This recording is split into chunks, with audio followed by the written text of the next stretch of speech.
Olá, tudo bem? Aqui quem vos fala é o professor Alexandre Ramos, da Universidade de São Paulo, e esta é a aula de número 17 da disciplina de Cálculo 2 para estudantes de Sistemas da Informação da Escola de Artes, Ciências e Humanidades. E o tema de hoje é a regra da cadeia aplicada a funções de múltiplas variáveis e suas aplicações. Nós vamos começar apresentando a regra da cadeia no seu contexto mais simples, em que a gente tem uma função z, que é f de xy, em que x e y são ambas funções distintas, evidentemente, de uma variável t apenas. Em seguida, nós pretendemos, então, apresentar a regra da cadeia em que z é uma função de duas variáveis e cada uma destas duas variáveis é uma outra função de outras duas variáveis. Então essa vai ser a regra da cadeia número 13, e aí a gente generaliza o conceito para um caso em que a gente tem uma função de n variáveis, em que essas variáveis são funções de m variáveis distintas. E aí, depois de generalizarmos, nós vamos aplicar então a regra da cadeia ao cálculo da diferenciação implícita, considerando o contexto em que há duas ou três variáveis. Tá bom? Então, vamos lá, vamos começar pelo caso mais simples da regra da cadeia, quando ela é aplicada a uma função de duas variáveis, que são ambas funções distintas de uma terceira variável, aqui chamada de t. Tá bom? A regra da cadeia, então, se nós lembrarmos lá do cálculo 1, quando nós tínhamos uma função composta, né? Então nós tínhamos y igual a f de x, sendo x uma função g de t. Então a derivada de y em relação a t era obtida como segue. A gente primeiro derivava y em relação a x, né, o argumento central, e depois, hierarquicamente primordial, e em seguida nós derivávamos x em relação a t, né, que é o segundo argumento, então, e depois tirávamos o produto. Então a derivada de y em relação a t é dy dx vezes dx dt. Bom, então aqui nós vamos fazer algo análogo, né? A derivada total de z em relação a t é a derivada parcial de f, né? Porque z é igual a f, então a derivada de f em relação à primeira variável vezes a derivada da primeira variável em relação a t, né? Então dx dt, mais a derivada de f em relação à segunda variável vezes a derivada de y em relação a t. Note que f é uma função de duas variáveis, então aqui é a derivada parcial, mas x e y são funções de uma única variável, t. Então são derivadas totais aqui, tá bom? Então é importante notar esse detalhe de notação. Bom, para a gente pensar, né, para a gente demonstrar essa relação, essa equação, nós vamos considerar que uma variável ΔT, uma variação ΔT na variável t, induz variações ΔX e ΔY em XY, respectivamente, e que essas variações em x e em y, induzem variações em z. Né? E aí nós podemos utilizar então o diferencial, a diferença, né, o incremento em z, conforme visto previamente. Ele é dado pelo ΔF, ΔX, ΔX, né? Então a variação de f em relação a x vezes o incremento em x, no ponto x. A variação de f em relação a y vezes ΔY no ponto y, mais essa correção aqui, né, que é o ε1 ΔX mais ε2 ΔX, e nós nos recordamos que quando ε1 e ε2 vão ambos a zero, se acontecer de termos o par ΔX, ΔY tendendo a zero, ambos, né, 0, 0. Agora nós tacamos aqui o ΔT dividindo por todos os lados da equação, então temos ΔZ sobre ΔT igual ΔF, ΔX, ΔX, ΔT, mais ΔF, ΔY, ΔY, ΔT, mais ε1, ΔX, ΔT, mais ε2, ΔY, ΔT. No limite em que ΔT vai a zero, o ΔX, que é igual a G de T mais ΔT menos G de T, ele vai a zero, porque G de T é diferenciável. Né? Aqui a gente assume isso, né? São funções diferenciáveis de T. E sendo diferenciável, ela é contínua. Então, quando esse limite ΔT vai a zero, como ela é contínua, então o limite de G de T mais ΔT, quando ΔT vai a zero, é o próprio G de T. Né? Essa regra que a gente sempre usa. E vocês podem retomar de aulas anteriores. Analogamente, o ΔY vai a zero, né? Fazendo o mesmo raciocínio que nós empregamos aqui para verificar que o ΔX vai a zero. Então, se ΔX e ΔY vão a zero, ε1 e ε2 também irão a zero. E nós escrevemos este cálculo como segue. Então, dz dt é o limite em que ΔT vai a zero da razão ΔZ sobre ΔT, né? Então essa é a definição de derivada de z em relação a t. E aí nós tomamos o mesmo limite no lado direito da igualdade, né? Limite em que ΔT vai a zero desta expressão aqui.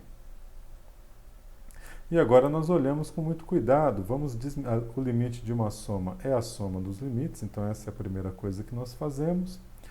O limite de um produto é o produto dos limites e assim sucessivamente. Então agora, para abrirmos aqui, veja, ΔF, ΔX. ΔF, ΔX não depende de ΔT. Então, para o ΔT aqui, ele é uma constante, ele sai do limite. Então, ficamos só com ΔX sobre ΔT.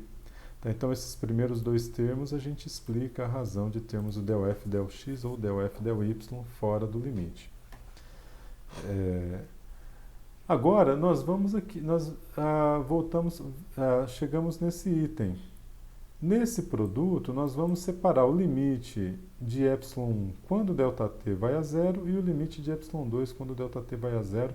E nós consideramos esses limites separados do limite de ΔX sobre ΔT quando ΔT vai a zero ou ΔY sobre ΔT quando ΔT vai em zero. Esses caras são a derivada dy dt, esse aqui dx dt, a função é diferenciável, então são números finitos.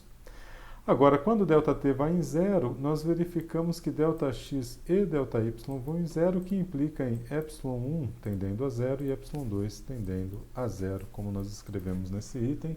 Então, 0 vezes um número finito dá zero, né? E a gente demonstra, então, a regra da cadeia. Conforme apresentada aqui nesta equação. Bom, vamos fazer um exemplo, então, para tentar entender um pouco. Nós vamos fazer mais dois exemplos de aplicação da regra da cadeia antes de irmos para o próximo vídeo. Então, no exemplo 1, ele nos dá uma função z igual a x ao quadrado y mais 3xy à quarta e define que x é seno de 2t e y é cosseno de t. Então, ele nos pede para determinar dz dt quando t vai em zero. Tá?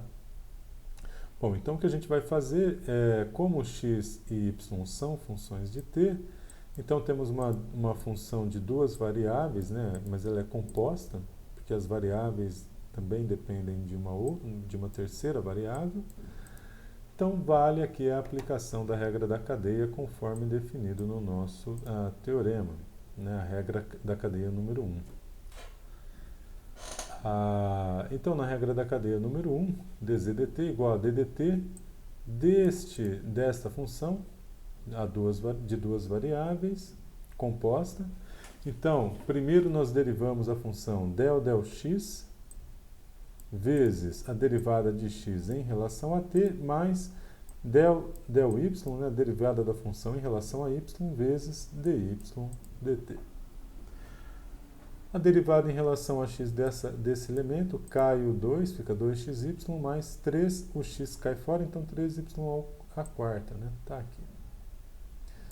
E a derivada de seno de 2t em relação a t a derivada de seno é cosseno, e a derivada do argumento, note que seno é uma função composta também, né, mas é trivial. Então, derivada do seno vezes a derivada do argumento em relação a t. Então, derivada de seno dá cosseno, a derivada do argumento dá 2, né, em relação a t. Então, ficamos com 2 cosseno de 2t. Mas, agora a derivada desse termo em relação a y, né? Então, aqui cai fora o y, ficamos com x ao quadrado, mas cai aqui o 4 vezes 3 dá 12, xy ao cubo. Tá? E a derivada de cosseno é menos seno de t. Então, está aí o nosso resultado. Agora vamos a t igual a zero. Se tivermos t igual a zero, então x de zero é seno, né? A gente taca t igual a zero. X de 2 vezes zero é seno de zero é zero.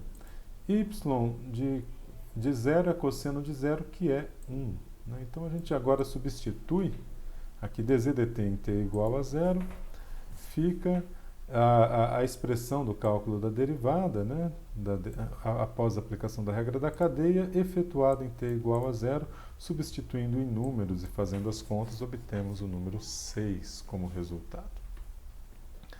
Então, essa é uma aplicação. É importante a gente ver aqui que x e y não vão assumir todos os valores possíveis no plano xy. Eles ficam confinados a esse conjunto de valores aqui. X é seno de 2t e y é cosseno de t. Então, aqui, o que vai acontecer é que x, à medida em que nós vamos variando t, nós vamos variando x e y, de forma que nós obtemos como resposta eu vou chamar aqui de asa de borboleta, na falta de uma nomenclatura melhor, seria um número 8, poderia ser visto também como uma ampola vazia, né? Então é uma situação em que o tempo não passa, um mundo eterno de uma ampola vazia. Pode ser um infinito deitado, quando o infinito se deita ele vira 8, é um 8 de pé, e vice-versa. E assim sucessivamente, deem asas às suas imaginações, assim como as borboletas ganharam asas na minha primeira interpretação desse gráfico. Um duplo laço também caberia. Torneira, uma representação de torneira. Enfim, vamos em frente. Exemplo de número 2. A pressão P em quilopascals, o volume V em litros e a temperatura T em kelvins de um mol de gás ideal, né, conforme vocês viram lá no ensino médio, relacionam-se pela equação PV igual a 8,31T, né? Aqui era NR, mas aqui a gente já coloca o produto, né, direto, onde N é o número de mols, que é 1. E ele pede para a gente determinar a taxa de variação da pressão quando a temperatura é 300 Kelvin e está aumentando a uma taxa 0,1 Kelvin por segundo. Já o volume ele assume 100 litros e aumentando a uma taxa de 0,2 litros por segundo. Então ele diz, olha, denotamos o tempo decorrido em segundos por t. Então o tempo t em segundos é dado pela letra t minúsculo. E aí a taxa de variação da temperatura nada mais é que dtzão dtzinho, né? Então, taxa derivada da temperatura em relação ao tempo. E ele já dá o valor numérico, 0,1 Kelvin por segundo. Esse é um dado do problema, bem como a temperatura, que é 300 Kelvin. Por outro lado, a taxa de variação do volume em relação ao tempo é 0,2 litros por segundo, quando o volume é 100 litros. Nessas condições é que ele pede para calcularmos a taxa de variação da pressão em relação ao tempo. Sabendo que PV é igual a 8,31T, nós podemos isolar o P no lado direito, passando o V dividindo, e ficamos com 8,31T dividido por V. De maneira que nós teremos dP dt igual a ΔP ΔV vezes dV dt mais ΔP ΔT dt dt. E isso vai ser igual a 8,31T dividido por V, a derivada em relação a V desta expressão, vezes dV dt, e a derivada em relação a t dessa expressão, vezes dt dt. Então, o que a gente está fazendo aqui é simplesmente aplicando a regra da cadeia, né? Dado que tanto a V quanto t são dependentes do tempo, elas mudam à medida em que o tempo passa, né, com uma taxa de variação dada numericamente no exercício. Então, por esse motivo é que a gente aplica aqui a regra da cadeia para uma função de duas variáveis, conforme a regra de número 1, e derivando em relação a v 8,31t sobre v, né, o expoente aqui está v elevado a menos 1, cai o expoente, fica 2. Então, ficamos com menos 8,31t sobre v ao quadrado dv dt mais 8,31 sobre v dt dt. E aí, substituindo os valores que a gente quer calcular, né, Vt igual a 100 e 300, a gente coloca lá na expressão para dp dt e isso dá, então, a taxa de variação da pressão. Notem que eu cometi um erro porque eu não coloquei a unidade de medida, vamos corrigir isso imediatamente, porque onde já se viu um cara querer falar que é físico e não coloca a unidade de medida de uma certa grandeza observada, né? No caso aqui, a grandeza é a taxa de variação da pressão num gás ideal. Agora, a dúvida, senhor Alexandre, é a seguinte: qual a unidade de medida da pressão utilizada aqui? Ele utiliza quilopascals, então é kPa por segundo. Salvamos, vamos atualizar o nosso documento e aqui estamos. Quilopascal por segundo. Regra da cadeia de número 2 será o nosso próximo vídeo. Por enquanto encerramos e voltamos para o vídeo de número 2, referente à aula de número 17. Um grande abraço e até breve. Tchau, tchau.